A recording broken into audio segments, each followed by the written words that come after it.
नमस्कार दर्शक बंधु आपण को आम चैनल को स्वागत। आपणकर जदि कन्या राशि तेबे यही भिडीओटी आपण मानक पई सेतिपई निजर व्यस्त बहुल समय मध्यरु मात्र 10 मिनिट समय आपण निज पई दियंतु एवं जानतु एही 2025 रे अंतिम मासटी माने डिसेंबर मासटी आपणकर केमिति रहिबो, कौन कौन घटिबा पई जाउछि, शुभ परिवर्तन आसीबा ना किछि अशुभ घटिबा पई रहिछि। देखंतु एही डिसेंबर मासर राशिफल आपणकर 2025 र पूर्व मास गुड़िक परि सामान्य राशिफल नुहे, कारण एही मासरे छोट बड़ ग्रह को जदि गणना करा जाए तेबे 5टी प्रमुख ग्रह करिवे राशि परिवर्तन एवं एथि मध्यरु गोटे एमिति गोचर हेबो जी आपणकर वर्तमान समय रे माने गत 4-5 मास हेबो आपणको जे अत्यधिक करजरे पकाइछि, आपणकर रोजगार रे कम आसीछि किंबा किछि लोकंकर रोजगार चली जाइछि एवं संपर्क रे मतभेद मध्य आसुछि।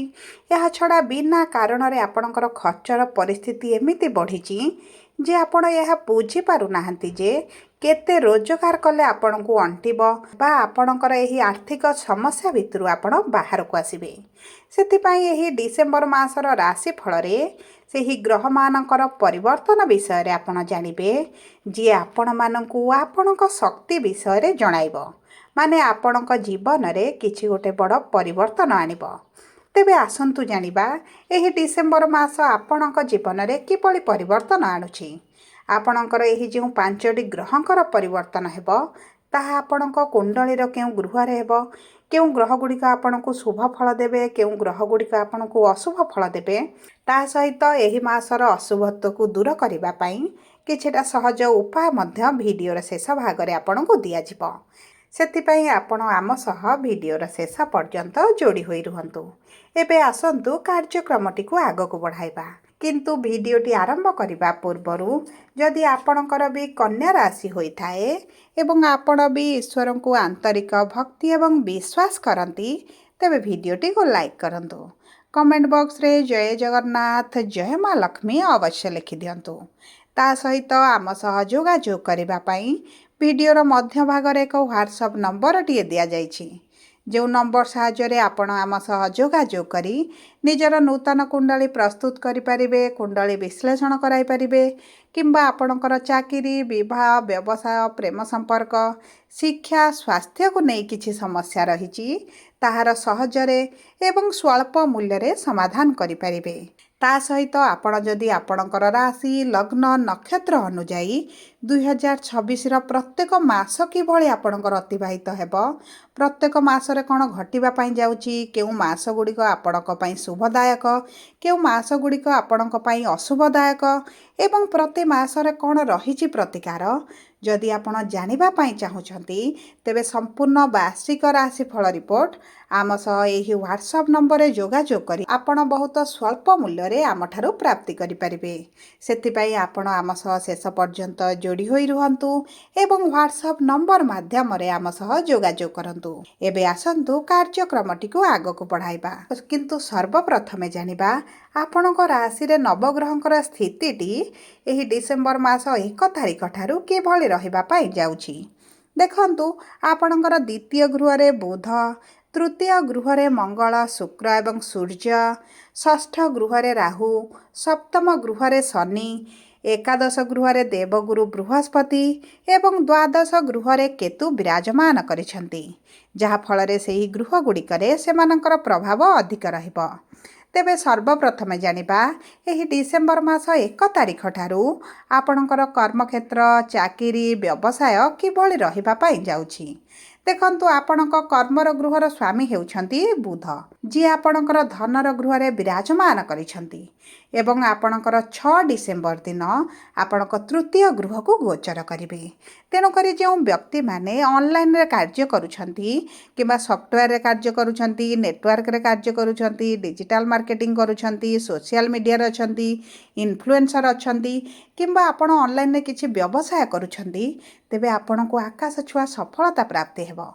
आपणकर मान सम्मान वृद्धि सहित आपण ଆପଣଙ୍କ ବ୍ୟବସାୟରେ ଯଦି ଏବେ ମାନ୍ଦା ପରିସ୍ଥିତି ଦେଖୁଛନ୍ତି, ଆପଣଙ୍କୁ ଏତେଟା ସଫଳତା ମିଳୁନାହିଁ, ମନରେ ଭୟ ରହିଛି, ଚାକିରି ଯିବାର ଭୟ ହେଉ କିମ୍ବା ଆପଣଙ୍କର ଅନଲାଇନ୍ କାର୍ଯ୍ୟରେ କିଛିଟା ଆପଣଙ୍କୁ ଲସ୍ ହେଲା ଭଳି ଲାଗୁଛି, ତେବେ ଆପଣଙ୍କର ଚିନ୍ତା କରିବାର କୌଣସି ଆବଶ୍ୟକତା ନାହିଁ। ଆପଣଙ୍କର ଭଲ ସମୟ ଆସୁଛି। କାରଣ ଗୁରୁ ଆପଣଙ୍କର ଲାଭର ଗୃହରେ 4 ଡିସେମ୍ବର ପର୍ଯ୍ୟନ୍ତ ରହିବେ। ତାପରେ ଗୁରୁ 4 ଡିସେମ୍ବର ପରେ ଆପଣଙ୍କର କର୍ମର ଗୃହକୁ 10ମ ଗୃହକୁ ଗୋଚର କରୁଛନ୍ତି। ଗୁରୁଙ୍କର ଆଗମନ କ୍ଷଣି ଆପଣଙ୍କର କର୍ମରେ ମାନ ସମ୍ମାନ ନିଶ୍ଚିତ ଭାବରେ ବୃଦ୍ଧି ପାଇବ। ତା ସହିତ ଯଦି ଆପଣଙ୍କ କର୍ମକ୍ଷେତ୍ରରେ ହେଉ, ବ୍ୟବସାୟରେ ହେଉ, ଚାକିରିରେ ହେଉ ଶତ୍ରୁ ବୃଦ୍ଧି ପାଇଛନ୍ତି, ଆପଣଙ୍କର ମିତ୍ରମାନେ ମଧ୍ୟ ଆପଣଙ୍କ ପଛପଟେ ଶତ୍ରୁତା ଆଚରଣ କରୁଛନ୍ତି, ଆପଣଙ୍କୁ ବିପଦରେ ପକାଇବା ପାଇଁ, ସମସ୍ୟାରେ ପକାଇବା ପାଇଁ ବିଭିନ୍ନ ପ୍ରକାର ଷଡ଼ଯନ୍ତ୍ର କରୁଛନ୍ତି କିମ୍ବା ଉଚ୍ଚସ୍ତରୀୟ ଲୋକ, ଉଚ୍ଚସ୍ତରର ଅଫିସରମାନେ ମଧ୍ୟ ଆପଣଙ୍କ ସହିତ ଏତେଟା ଭଲ ସମ୍ପର୍କ ରଖିନାହାନ୍ତି, ତେବେ ମଧ୍ୟ ସେହି କ୍ଷେତ୍ରରେ ଆପଣ ପରିବର୍ତ୍ତନ ଦେଖିବେ। ଆପଣଙ୍କର ଶତ୍ରୁମାନେ ଆପଣଙ୍କ ଠାରୁ ଦୂରତା ବନାଇ ପାରନ୍ତି କିମ୍ବା ଆପଣଙ୍କ ଶତ୍ରୁମାନଙ୍କୁ ଆପଣ ଚିହ୍ନଟ କରିବେ, ଆପଣ ସେମାନଙ୍କ ଠାରୁ ଦୂରତା ମଧ୍ୟ ବନାଇ ପାରନ୍ତି ଏବଂ ଯେଉଁ କାରଣରୁ ଆପଣଙ୍କ କର୍ମକ୍ଷେତ୍ରରେ ଏତେଟା ପ୍ରଭାବ ପଡ଼ିବ ନାହିଁ। ତା ସହିତ ଯଦି ଆପଣ ଏହି ସମୟରେ ବିଶେଷ ଭାବରେ 4 ଡିସେମ୍ବର ପରେ ଯଦି ନୂତନ ଚାକିରି ପାଇଁ ଚେଷ୍ଟା କରନ୍ତି, ନୂତନ ବ୍ୟବସାୟ ଆରମ୍ଭ କରନ୍ତି, ତେବେ ମଧ୍ୟ ଆପଣଙ୍କ ପାଇଁ ବହୁତ ଅଧିକ ଶୁଭଦାୟକ ରହିବ। ଦେଖନ୍ତୁ, ଦେବଗୁରୁ ବୃହସ୍ପତି ହେଉଛନ୍ତି ଶୁଭ ଗ୍ରହ। ସିଏ ଯେଉଁ ଗୃହରେ ବସନ୍ତି ସେହି ଗୃହରେ ଶୁଭାଶୁଭ ଫଳକୁ ବୃଦ୍ଧି କରନ୍ତି। ତେଣୁକରି ଆପଣ ଯଦି ପୂର୍ବରୁ କିଛି ବ୍ୟବସାୟ କରୁଥିଲେ, ବ୍ୟବସାୟରେ ଲସ୍ ଦେଖୁଥିଲେ, ଅର୍ଥ ବୁଡ଼ିଗଲା ଭଳି ଲାଗୁଥିଲା ଏବଂ ଆପଣଙ୍କର ପୂର୍ବ ଭଳି ବ୍ୟବସାୟ ଚାଲୁନାହିଁ, ତେବେ ମଧ୍ୟ ଏହି ମାନ୍ଦା ପରିସ୍ଥିତିରୁ ଆପଣ ବାହାରକୁ ଆସିବେ। ଏବଂ ଦେଖନ୍ତୁ, ଆପଣ ଯଦି କୌଣସି ଜାଗାରେ ଇନଭେଷ୍ଟ କରୁଛନ୍ତି ଅର୍ଥକୁ, ପୂର୍ବରୁ ଇନଭେଷ୍ଟ କରୁଥିଲେ କିମ୍ବା ଆପଣଙ୍କର ଏବେ ଇନଭେଷ୍ଟ କରୁଛନ୍ତି, ତେବେ ଚେଷ୍ଟା କରନ୍ତୁ 16 ଡିସେମ୍ବର ପରେ ସୂର୍ଯ୍ୟ ଯେତେବେଳେ ଆପଣଙ୍କର କେନ୍ଦ୍ରକୁ ଆସିବେ, ଧନୁରାଶିରେ ରହିବେ, ଆପଣ ଯଦି ଅର୍ଥକୁ ଇନଭେଷ୍ଟ କରିବେ, ତାହା ମଧ୍ୟ ଆପଣଙ୍କୁ ବହୁତ ଅଧିକ ଲାଭଦାୟକ ରହିବ। ତା ସହିତ ଯଦି ଆପଣଙ୍କ କର୍ମକ୍ଷେତ୍ରରେ ପ୍ରମୋସନ୍, ଆପଣଙ୍କର ସାଲାରୀରେ ଇନକ୍ରିମେଣ୍ଟ, ଆପଣଙ୍କର ଟ୍ରାନ୍ସଫରରେ ସମସ୍ୟା, ଯଦି ଏହିଭଳି ସମସ୍ୟା ଆପଣଙ୍କ ଦେଖୁଥିଲେ, ବିଳମ୍ବ ଦେଖୁଥିଲେ, ହୋଇପାରୁନଥିଲା, ତାହା ମଧ୍ୟ ଧୀରେ ଧୀରେ ହେବା ଆରମ୍ଭ ହେବ।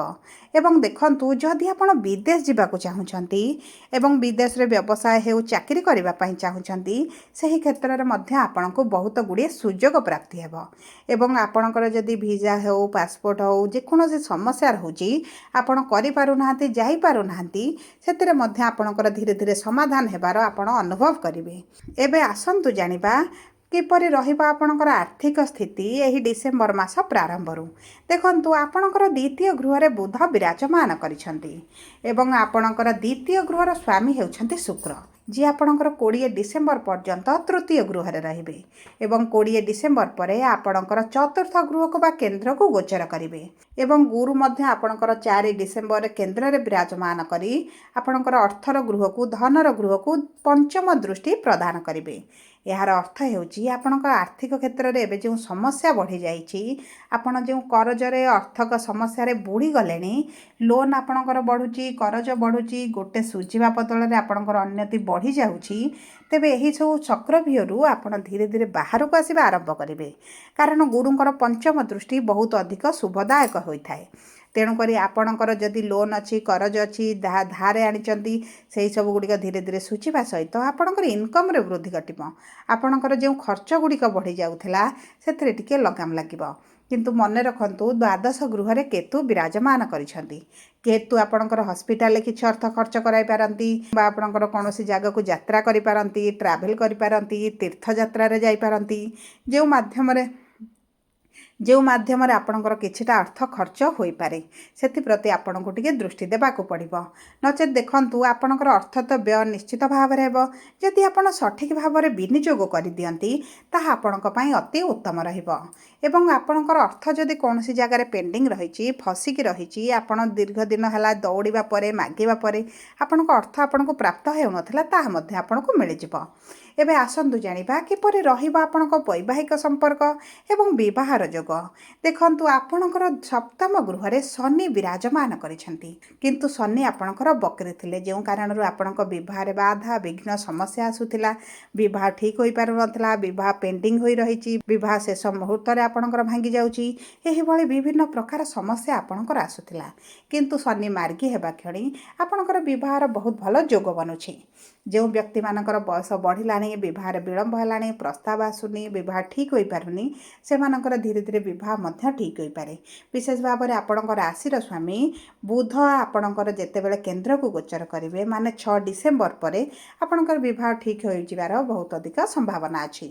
ଯଦି ଆମେ ଦେଖିବା ଆପଣଙ୍କ ବୈବାହିକ ସମ୍ପର୍କକୁ, ତେବେ ଦେଖନ୍ତୁ ଆପଣଙ୍କ କୁଣ୍ଡଳୀରେ ଯଦି ଶନି ଖରାପ ସ୍ଥିତିରେ ଥିବେ, ତେବେ ବୈବାହିକ ସମ୍ପର୍କରେ ଆପଣ କିଛିଟା ସମସ୍ୟା ଦେଖିପାରନ୍ତି।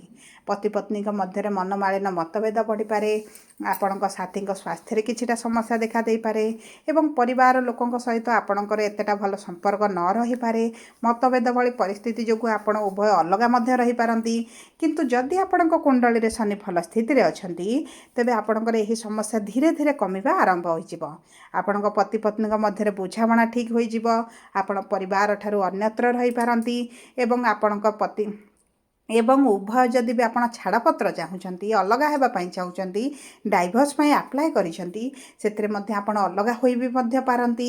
ଆପଣ ଯଦି ଡିଭୋର୍ସ ମେଣ୍ଟେନାନ୍ସ ଆଲୁମିନି ପାଇଁ ଆପ୍ଲାଏ କରିଛନ୍ତି, ତାହା ମଧ୍ୟ ଆପଣଙ୍କୁ ପ୍ରାପ୍ତ ହୋଇପାରେ। ଏବଂ ଯଦି ଆମେ ଦେଖିବା ଆପଣଙ୍କ ପ୍ରେମ ସମ୍ପର୍କର ଯୋଗକୁ, ତେବେ ପ୍ରେମର ଗୃହର ସ୍ୱାମୀ ହେଉଛନ୍ତି ଶନି। ଆପଣ ଯଦି ପ୍ରେମ ବିବାହ କରିବା ପାଇଁ ଚାହୁଁଛନ୍ତି, ଆପଣଙ୍କ ପାଇଁ ଭଲ ସମୟ ରହିଛି। କିମ୍ବା ଆପଣ ଯଦି ଦ୍ୱିତୀୟ ବିବାହ କରିବା ପାଇଁ ଚାହୁଁଛନ୍ତି, ତେବେ 20 ଡିସେମ୍ବର ପରେ ଦ୍ୱିତୀୟ ବିବାହ ପାଇଁ ମଧ୍ୟ ଭଲ ସମୟ ଆସୁଛି। ଏବେ ଆସନ୍ତୁ ଜାଣିବା କିପରି ରହିବ ଆପଣଙ୍କର ଶିକ୍ଷା ଏବଂ ସନ୍ତାନର ଯୋଗ ଏହି ଡିସେମ୍ବର ମାସ 1 ତାରିଖ ଠାରୁ। ଦେଖନ୍ତୁ ଆପଣଙ୍କର ସନ୍ତାନର ଗୃହର ସ୍ୱାମୀ ହେଉଛନ୍ତି ଶନି, ଯେ କେନ୍ଦ୍ରରେ ଅଛନ୍ତି ଏବଂ ସପ୍ତମ ଦୃଷ୍ଟି ଆପଣଙ୍କ ରାଶି ଉପରେ ଦେଉଛନ୍ତି। କିନ୍ତୁ ଆପଣଙ୍କର କେତୁଙ୍କର ଦୃଷ୍ଟି ନାହିଁ, ରାହୁଙ୍କର ମଧ୍ୟ ଦୃଷ୍ଟି ନାହିଁ। ଯେହେତୁ କୌଣସି ପାପୀ ଗ୍ରହଙ୍କର ଦୃଷ୍ଟି ନାହିଁ, ସନ୍ତାନ ପ୍ରାପ୍ତି ପାଇଁ ଭଲ ସମୟ ବନୁଛି ଏବଂ ଶିକ୍ଷା କ୍ଷେତ୍ରରେ ଆପଣଙ୍କର ଯେଉଁ ସମସ୍ୟା ଚାଲିଥିଲା ତାହା ଦୂର ହୋଇଯିବ। ଆପଣ ଯଦି ଇଣ୍ଟରଭ୍ୟୁ ଦିଅନ୍ତି, ଏଣ୍ଟ୍ରାନ୍ସ ଦିଅନ୍ତି, ଚାକିରି ପାଇଁ ଆପ୍ଲାଏ କରନ୍ତି, ସେଥିରେ ମଧ୍ୟ ଆପଣଙ୍କୁ ଚାକିରି ହୋଇଯିବାର ବହୁତ ଅଧିକ ସମ୍ଭାବନା ଅଛି। ଏବେ ଆସନ୍ତୁ ଜାଣିବା କିପରି ରହିବ ଆପଣଙ୍କର ସ୍ୱାସ୍ଥ୍ୟ। ଦେଖନ୍ତୁ ସ୍ୱାସ୍ଥ୍ୟ ଆପଣଙ୍କର ପ୍ରଥମ ଗୃହରୁ ଜଣାପଡ଼େ ଏବଂ ଆପଣଙ୍କ ରାଶିର ସ୍ୱାମୀ ବୁଧ ଯେହେତୁ ଦ୍ୱିତୀୟ ଗୃହରେ ଅଛନ୍ତି, ଆପଣଙ୍କର ସ୍ୱାସ୍ଥ୍ୟରେ ଗଳାରେ ତଣ୍ଟି ଦରଜ ହେବା, ଦାନ୍ତ ବିନ୍ଧା ହେବା, ପାଟିରେ ସମସ୍ୟା, ଏଇଭଳି ଛୋଟ ଛୋଟ ସମସ୍ୟା ଆପଣ ଦେଖିପାରନ୍ତି। କିନ୍ତୁ ଆପଣଙ୍କର ଖାଦ୍ୟ ପାନୀୟକୁ ବହୁତ ଅଧିକ ଧ୍ୟାନ ଦେବାକୁ ପଡ଼ିବ, କାରଣ ଗୁରୁ ଆପଣଙ୍କର କେନ୍ଦ୍ରକୁ ଆସିବେ। ମୋଟାପ ବଢ଼ିପାରେ, ହଜମ ପ୍ରକ୍ରିୟାରେ ସମସ୍ୟା ଆସିପାରେ, ଆପଣଙ୍କର ଗ୍ୟାସ୍ ଭଳି ସମସ୍ୟା ଦେଖା ଦେଇପାରେ। ସେଥିପାଇଁ ଆପଣ ନିଜର ଖାଦ୍ୟ ପାନୀୟକୁ ଦାୟିତ୍ୱ ଦେବା ସହିତ ଟିକେ ଯୋଗ ପ୍ରାଣାୟାମ ଯଦି ଜାରି ରଖିବେ, ଆପଣଙ୍କୁ ଶୁଭ ଫଳ ପ୍ରାପ୍ତି ହେବ। ସବୁ ପରେ ଅଶୁଭତ୍ୱକୁ ଦୂର କରିବା ପାଇଁ ଆପଣ ବୁଧବାର ଦିନ ଆମିଷ ଭକ୍ଷଣ ନିଷେଧ। ଆପଣ ପ୍ରଭୁ ଗଣେଶଙ୍କ ପାଖରେ ଦୁବ ଏବଂ ଲଡ଼ୁ ଅର୍ପଣ କରନ୍ତୁ ପ୍ରତି ଗୁରୁବାର ଦିନ ଏବଂ ଗାଈଙ୍କୁ କିଛି ଖାଦ୍ୟ ଦିଅନ୍ତୁ, ଚାରା ଖାଇବା ପାଇଁ ଦିଅନ୍ତୁ। ବୁଧଙ୍କର ବୀଜ ମନ୍ତ୍ର 108 ଥର ପ୍ରତିଦିନ ପାଠ କରନ୍ତୁ ଏବଂ ପ୍ରାତଃ ସମୟରେ ସୂର୍ଯ୍ୟଙ୍କୁ ଜଳ ଅର୍ପଣ କରନ୍ତୁ। ଏହା ଆପଣଙ୍କର ଅଶୁଭତ୍ୱକୁ ଦୂର କରିବାରେ ସାହାଯ୍ୟ କରିବ। ଯଦି ଆପଣଙ୍କର କନ୍ୟା ରାଶି ହୋଇଥାଏ, ଭିଡ଼ିଓଟି କିଭଳି ଲାଗିଲା କମେଣ୍ଟ ବକ୍ସରେ ଲେଖି ଜଣାନ୍ତୁ। ଯଦି ପ୍ରଥମ ଥର ଆମ ଚ୍ୟାନେଲକୁ ଆସିଛନ୍ତି, ଚ୍ୟାନେଲଟିକୁ ସବସ୍କ୍ରାଇବ୍ କରନ୍ତୁ।